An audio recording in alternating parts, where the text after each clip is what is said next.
Hello and welcome to New Jersey Politics with Laura Jones. I'm Laura Jones and we are so glad to have you here. Today, we are talking Trenton in 2022, from Governor Phil Murphy's second term to changes in legislative leadership with two members of the state Senate. Jon Bramnick is one of the newest members of the New Jersey Senate. The Republican from Plainfield was first elected to the Assembly nearly 2 decades ago. He's going to be here to talk about his move to the upper house and some of the legislative initiatives from the GOP later on in the show. Right now, Dick Codey, he was first elected to the legislature in 1974.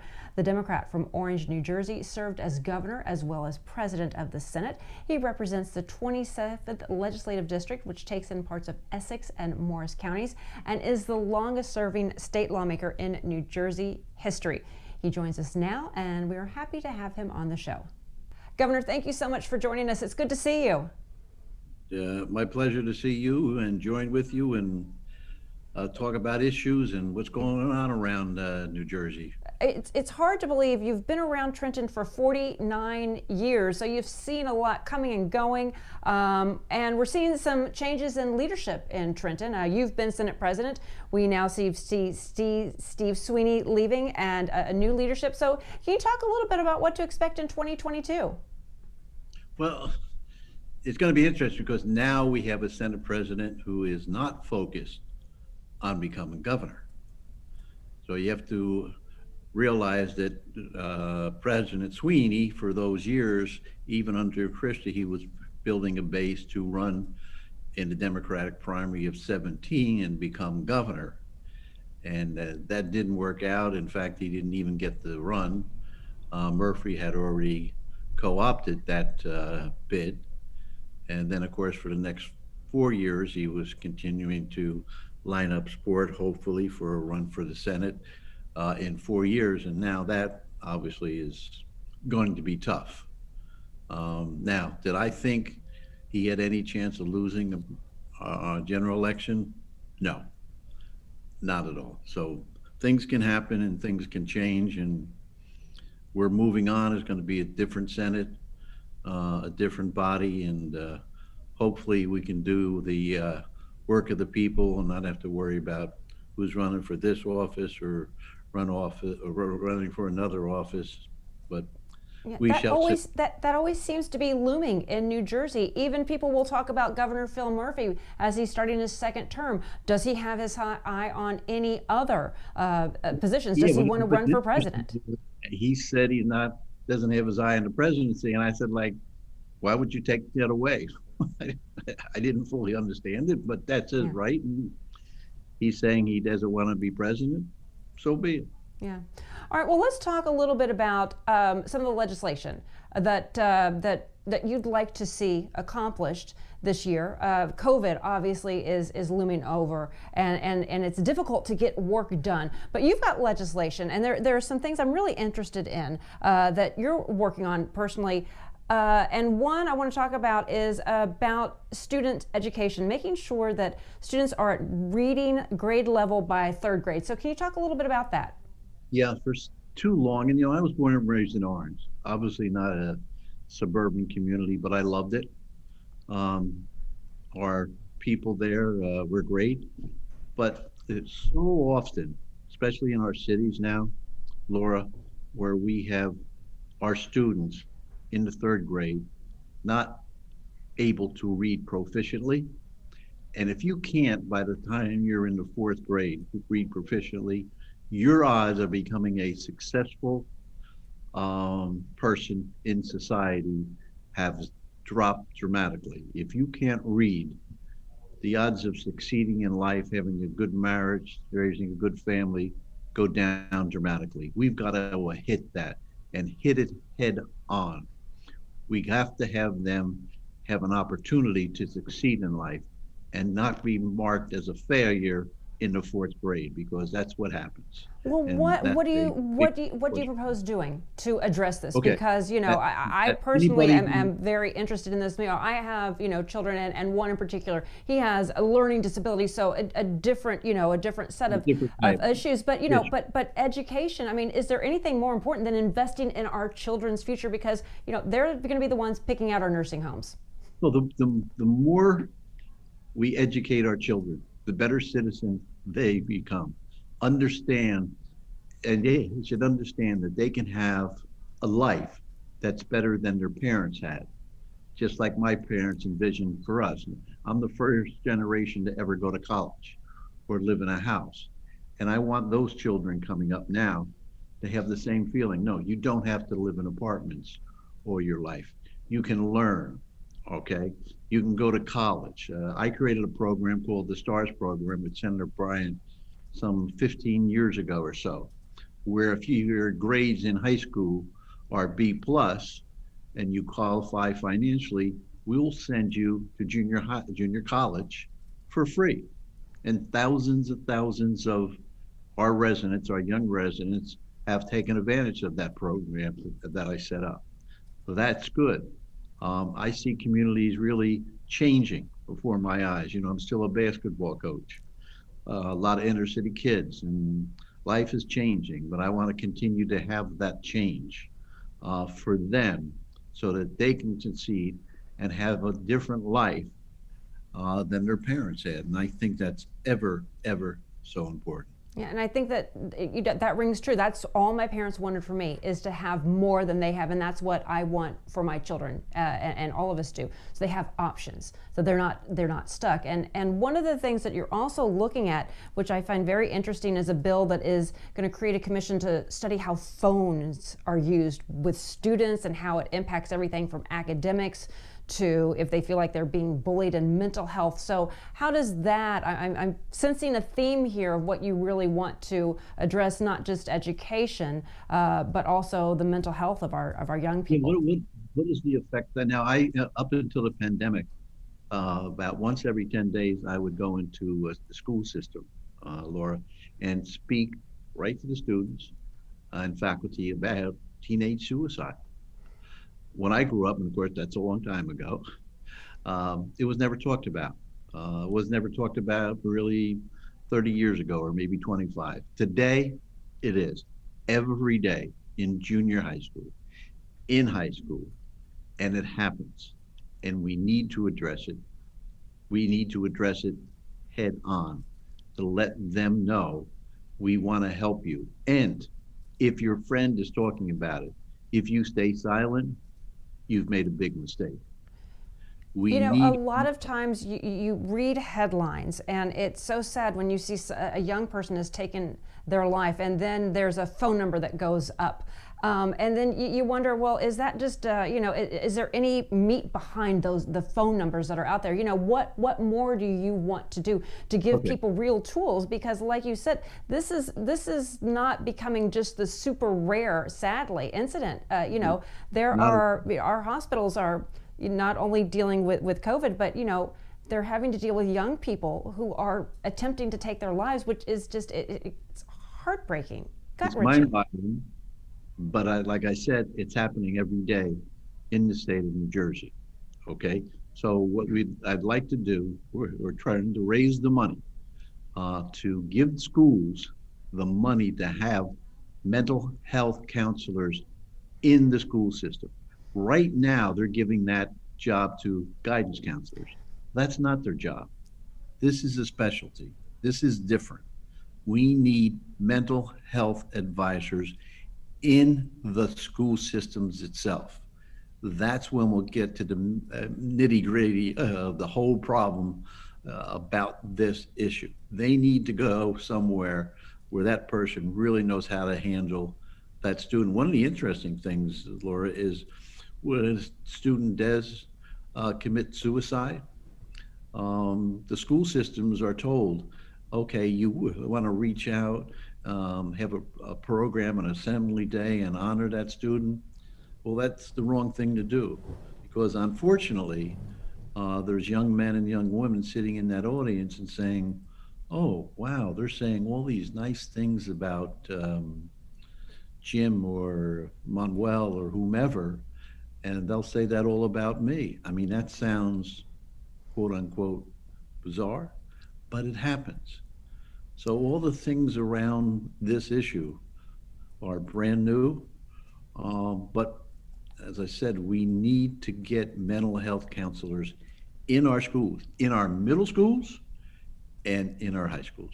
Do you think you're going to get pushback? Because, as you mentioned, guidance counselors, really much of their job should be guiding a student's academic career if they want to go into college, if they want to go into the workforce, if they want to go into military. They aren't trained in suicide or other issues that are other issues that they're having to deal with. You're 100% correct, Laura. They welcome this very much so. They don't feel they're qualified to do it. They have a work burden already. So the people that I've spoken to, and we've helped fund some of this in the schools, and we obviously want to do more. But no, the guidance counselors feel we need help. We're overburdened with this issue. Well, and ultimately, I guess the question is, how do you ultimately pay for these programs? It's things that people want, people need, but ultimately, resources. There's a finite amount of resources, and affordability is always an issue. So we want to create a pilot program in the state of New Jersey to do this, to give money to South, Central, and North for this program, selected schools. And at the same time, and I've already started lobbying Washington for money to do this program, lobbying the Congress people so far, and then we want to sit down with the United States senators to say, this is a big issue. It wasn't maybe when you were a teenager in schools, or myself, but it is now. And I've got 3 young grandchildren that hopefully will never have to use it, but they may. Well, yeah, and it does feel very personal what you're talking about, because like I said, and we've talked about this off camera. My children have needs. A lot of people have needs that teachers just are not equipped to be able to handle. And whether it's a learning disability or whether it's mental health, we really appreciate you taking the time to talk to us about this and to detail the plan that you have. So thank you so much. Thank you. All right, Governor, we look forward to having you back again. Oh, like real soon, tomorrow? Why not? Thank you, Laura. Thank you, Governor. Thank you.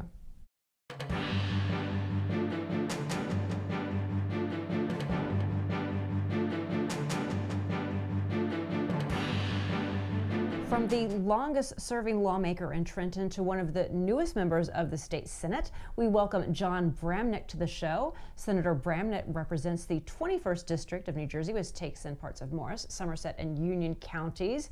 While new to the upper house, Senator Bramnick spent nearly 2 decades in the state assembly.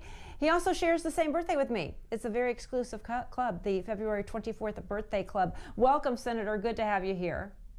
We used to have that party every year on your TV show. And if I recall, I brought the gifts and Dale Florio tried to act like they were joint gifts. But if I recall, I purchased the gifts. Yeah, and I brought the cake. So we will bring that back. We're going to bring that back. So Dale Florio, he's a little on the cheap side. You know what I mean? And it's not too late. If Dale's watching, it's not too late to send something small. Well, let's talk a little bit about the changes in Trenton. So you've moved up from the lower house to the upper house. Governor is taking his second term of office. So tell me what your impressions are of moving from the Assembly to the Senate. Still in the minority. Democrats have control. You're a Republican. So what do you think? Well, the title somehow has some effect on people when they call you senator versus assemblyman. Like assemblyman confuses people, but senator, they go, oh, senator. The bottom line is, I was Republican leader in the House, so I had a significant role in the House. So other than the title, I feel pretty much like me. Pretty much like you? All right. Pretty much like me, except they say senator, and somehow there are people who go, how often are you going to be in Washington now? I go like this, the same amount of time I was in the past. Right. Well, let's talk a little bit about, there are changes in leadership. Steve Sweeney, no longer the Senate president. We have a new Senate president. And again, Governor Murphy is taking his second term. Democrats have control, but Republicans made a lot of gains. So how is that going to change how business is done in Trenton? Well, the message the voters sent was pretty clear.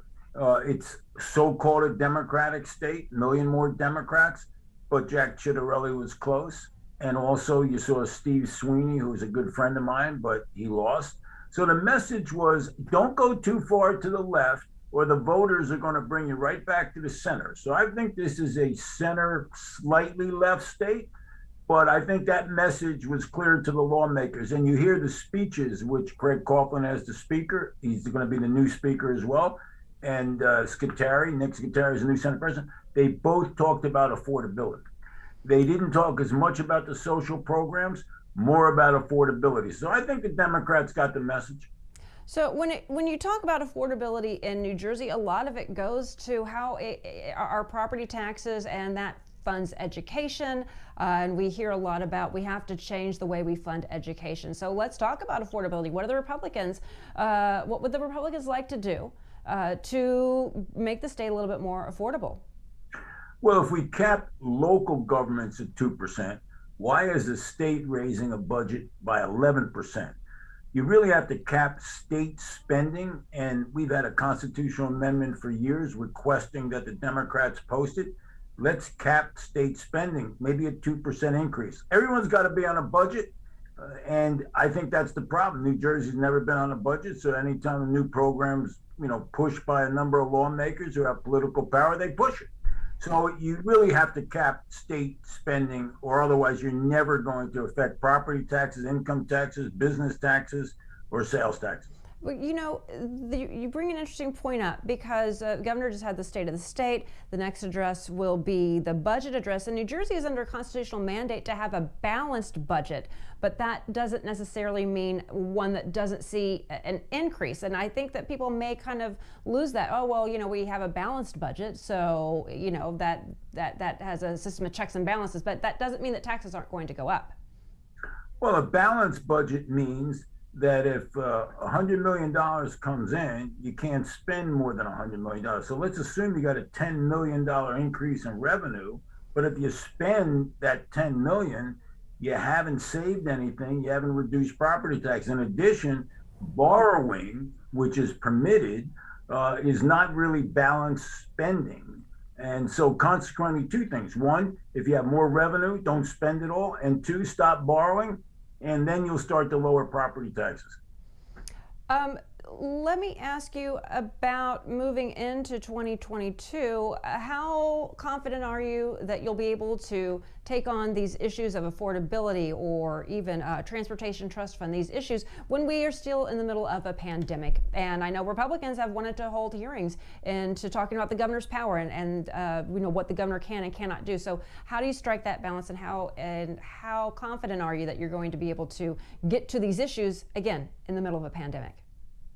Well, I'm pretty confident because Governor Murphy said he's not going to raise taxes. You normally hear that in an election year. This is a non-election year he won. That gives me some confidence that you're not going to see a lot of new taxes. Second, with respect to pandemic money, there is a lot of money still in the coffers that was borrowed and sitting there, so there's money there. And with respect to new powers, even the Democrats wouldn't give the governor extensive or to extend his powers, his emergency powers. So as I said, you're starting to see the pendulum swing back to what I am is moderate. I'm always in the middle. That's where most of New Jersey is. That's where most of the country is. And I think New Jersey's moving back to the middle after the election. And it's the proof's in the pudding. You're hearing from the Democrats. No new taxes. No, they're not extending these emergency powers. So you're starting to see a little more common sense. Well, the Senate would not extend the emergency powers, but the governor was still able to sign an executive order and to extend it anyway. So what kind of message do you think that is sending? Well, it sends a message that the governor's not up for re-election. He's got 4 more years and can't run again, so he's going to do what he thinks right. But despite that, and I actually like Phil Murphy, and I've gotten together with him socially, and I enjoy his company. But let me just say this. You must have hearings so the public can be heard, experts can be heard, people on both sides of the issues can be heard. Can you imagine this? That for the last 2 years, the state legislature has not had any hearings on COVID. Now, There are a lot of people want to be heard. They want to be heard on masks. They want to be heard on the emergency powers. No hearing. I mean, we've had a hearing on the state candy. They had a debate whether it's M&Ms or saltwater taffy, but we don't have a debate on whether or not you need to wear masks in public or in schools. It's really sad, and hopefully we're going to start to have the public have an opportunity to be heard. Yeah, again, people who are not in Trenton on a regular basis don't realize that there is a lot going on. And there, like you said, there are hearings on everything. And it is pretty extraordinary to think about. It was all done through the executive branch, no hearings legislatively. So are you proposing, are Republicans going to have hearings regardless of what the governor says? What's the likelihood of this happening? We've done that already unilaterally, which makes no sense. But the public needs to go to Trenton, to the State House, and have these hearings. We did that online on a number of issues, and that's just the wrong way to go. Not that we shouldn't have the hearings, but it should be bipartisan. Let's hear from people. People always say, agree with the governor, you disagree with the governor. Well, wait a minute now. I'm just another citizen. Unless I have expert testimony in front of me, how do I make a decision? I want the public to hear. We should be having hearings constantly, because remember, things on vaccines, for example, some people are anti-vaccine. Why are we having hearings to talk about the benefits of the vaccines so people can hear that? It doesn't make any sense. Well, and I think you hit on something. People sometimes, they just want to be heard. They don't have an outlet where they can go on the record officially and let their voices be heard. So they're coming and they're showing up to school board meetings, and it's going down at a lot of school board meetings where school board members they're not used to that kind of conflict. In Trenton, they're a little bit more used to that. It's interesting you say this. So I'll get a call for somebody who's really mad on how I voted for something, right? And if I take the call and I listen and I say, look, this is my position, et cetera, and they scream at me for a while, at the end of the conversation, go, I really appreciate the call back. Thank you. And all of a sudden they go from mad to, he gave me an opportunity to be heard, and it changed the relationship. And they also listen substantively to what I have to say. So you gotta let people talk. Right. Do you have a timeline for when you'd like to see these hearings, for when Republicans would like to see these hearings? And are Democrats on board in the legislature? My timeline was 2 years ago when the COVID started, right? So my timeline has continued up until now. For some reason, I don't know why the Democrats don't want to have hearings. I can't quite figure it out, because the majority of the people in this state support a lot of the restrictions. They do. I mean, the numbers show most people support masks, they support vaccines, they support the boosters, they support, some limitations in school. Why did Democrats don't want to do that? Got me. You're gonna have to ask them on your next interview. I can't figure it out. When most people support you, why wouldn't you have hearings? I think they're afraid that it's going to get out of hand, because the people really against masks or against vaccines are passionate. So that could be a reason. It could be like a food fight. One of the things the governor mentioned in his State of the State was, I believe, 90% of those eligible for vaccines have at least received one in the state of New Jersey. We've got really a lot of people participating. I mean, to get more than 50% even showing up to vote is sometimes a stretch. So it does sound like there is an extraordinary amount of people who are doing everything that has been asked of them. They may not like it, but they are doing. So why not have a hearing? If you've got 90% of the people agree with you, you'd want to have a hearing, and the 10% who don't are not going to be accepted, but you got to give them the opportunity to speak. So why would you, once again, you're going to have to ask my colleagues across the aisle, why not do hearings? How confident are you that the legislature will move a little bit more towards the middle and be able to get work done, even though Phil Murphy cannot run again? Just final thoughts on how confident you may be on a scale of 1 to 10. How confident are you that you're going to be able to make headway in dealing 10. with these and getting 10?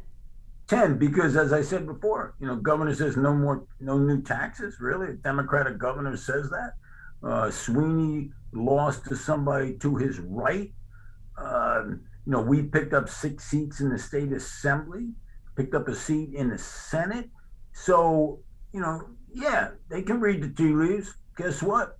And yeah, I think you're going to see a slowdown of crazy spending, and you're going to see a move towards the middle and a move towards what I call common sense.